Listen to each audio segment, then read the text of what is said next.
We are with Representative Lillian Ortiz-Self from the 21st District. How you doing? Fine, thank you. It's been an emotional week so far. Yes, it has. You and some of your colleagues had a press conference on school safety bills, and you had a very special guest. Talk to us about her. We did. We had Alissa Parker come and present to us at our education committee. She was also in the press conference. And Alissa Parker is the mother of one of the victims from Sandy Hook Elementary School. And she has started a Safe Schools Foundation and has used that horrific moment in her life to make sure that no other parent goes through the same thing. And so she is an author and a speaker now, sharing what she has learned through this whole process and in all the collaboration with all the other schools that unfortunately have experienced the same kind of fate.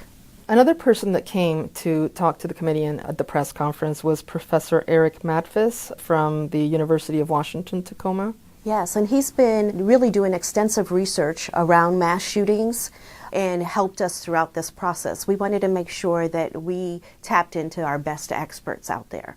Talk to us about some of the things that you learned.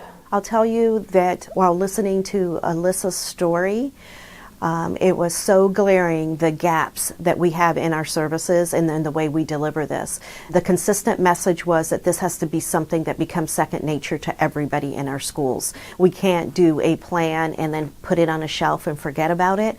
Even our monthly fire drills are not enough. It needs to be at the forefront. We need to be very conscious about it.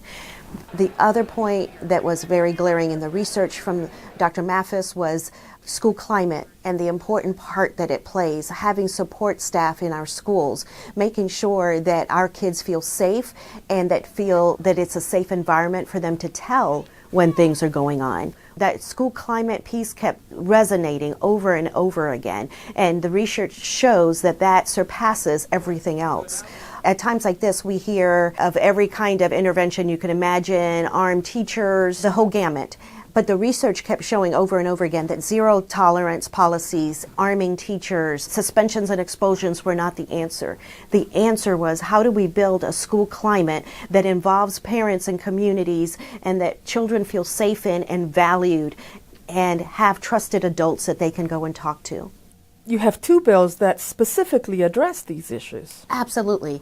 So my bill was really making sure that what I consider in our schools as our first responders to things like bullying and kids who are withdrawing and suicide ideation and the school climate is our school counselors, and making sure that every school in the state of Washington has school counselors that are trained to deal with this, but also that we have the right ratios and we are given the liberty to really do the work that we're supposed to be doing. So I have a school counselor bill that addresses that, and I also have a secondary stress bill.